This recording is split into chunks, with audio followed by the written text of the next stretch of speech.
The 2026 World Cup just kicked off in Mexico City. Over the next 6 weeks, people are going to wager more money on this tournament than any sporting event in history. Macquarie estimates $50 billion in global bets. That is roughly $500 million per match, more than double the entire amount bet on the 2022 Qatar World Cup.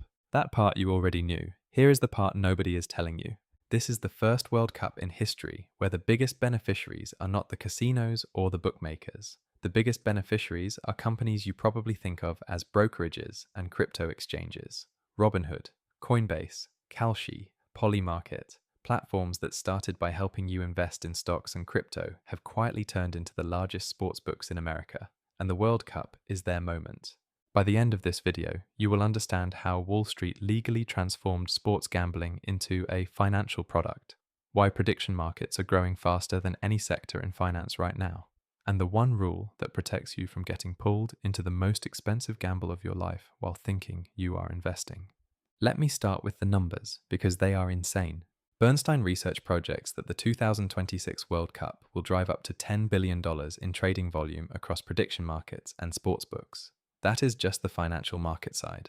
Macquarie's full estimate, including traditional sportsbooks, is over $50 billion in global wagers. American sportsbooks alone are bracing for nearly $3 billion in handle, more than double the 2022 tournament. With 104 matches and 48 teams, the World Cup gives platforms 60% more bettable inventory than any prior tournament. Now here is what is actually new this year. Until 2025, if you wanted to gamble on sports, you went to DraftKings, FanDuel, Caesars, or a Vegas sportsbook. Then something quietly changed. Companies like Kalshi and Polymarket started offering what they call event contracts. Instead of placing a bet, you buy a contract at a price between 0 and 100 cents. If the event happens, the contract pays $1. If it does not, the contract pays 0. Buy a Brazil to win contract at 40 cents, and the market is saying Brazil has a 40% chance. This sounds like investing. It is marketed as investing. The platforms call themselves prediction markets. They use words like trader, contract, and volume. They do not use the word bet. But the math is identical to gambling. The platform takes a cut on every contract. The house has an edge. Over time, most users lose money.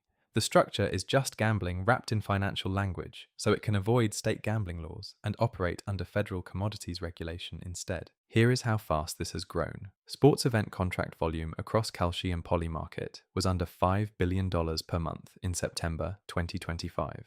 By April 2026, that number had hit $24 billion per month, 5 times the volume in 7 months. That growth rate is not normal in any sector, and the big finance companies noticed.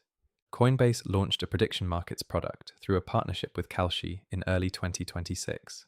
Within 2 months, they crossed $100 million in annualized revenue from prediction markets alone. Robinhood launched its own prediction markets product and rolled out World Cup contracts as a centerpiece for global expansion. DraftKings launched DraftKings Predictions, which Bernstein expects to add 650,000 new accounts during the World Cup alone. DraftKings Predictions is the only legal sports betting product in California, Texas, and Florida combined, 3 states that account for over half the Hispanic population in the United States. That last detail is not an accident. Soccer is the most watched sport in those communities. The World Cup is the highest engagement moment of the decade for that audience. The platforms are positioning these products in front of the exact demographic that has been historically underrepresented in stock market investing. Here is what is happening, plainly. Companies that built financial products are now using sports as the gateway to get people speculating with money they cannot afford to lose, on apps they already trust because they use those apps to invest in Apple or Tesla. That is what financial industry analysts mean when they talk about the gamification of markets. Every event in the world is being turned into a contract you can trade. Sports is just the easiest entry point because it taps into emotion most people already have. Once you are comfortable trading World Cup outcomes, the platforms can move you into trading election outcomes, weather events, Federal Reserve decisions, Oscar winners. The same psychology that made you buy a Brazil contract makes you buy a recession contract or an interest rate contract a year later. Here is the regulatory mess. The Commodity Futures Trading Commission proposed a rule on June 10th, just days before the World Cup started, that would officially define sports event contracts as gaming, while permitting most of them to continue operating. Several states are actively suing Kalshi for what they call illegal sports betting. The line between investing and gambling is being deliberately blurred at the federal level, while individual states fight over whether these contracts should even be legal. The platforms are racing to lock in users before regulation catches up. Robinhood, Coinbase, Kalshi, Polymarket, and DraftKings are spending massive amounts on marketing during the World Cup specifically because they know the window is closing. Every new account they sign up before stricter rules hit is a customer they keep for a decade. Here is what to actually do. If you want to bet on the World Cup, that is your choice. Just call it what it is. Gambling, not investing, not trading, not prediction markets. Gambling. Set a max amount you can afford to lose before you start. Whatever that number is, treat it as gone the moment you put it in. Do not deposit more after losing the first amount. The platforms are designed to make you chase losses. The marketing, the alerts, the bonus offers are engineered to keep you putting more money in after the first amount disappears. Do not confuse a Coinbase prediction markets account with a Coinbase crypto account. Do not confuse a Robinhood event contract with a Robinhood stock position. The apps look similar by design. The financial outcomes are completely different. Index funds compound for decades. Prediction market contracts expire in days or weeks, with most resulting in losses. Here is the broader takeaway.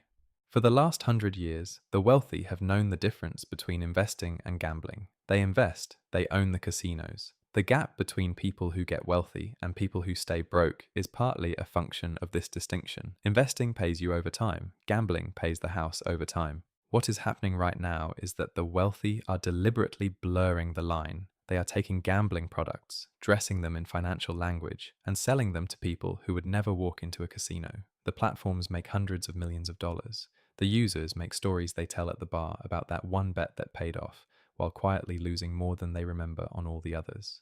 But the World Cup is just the start.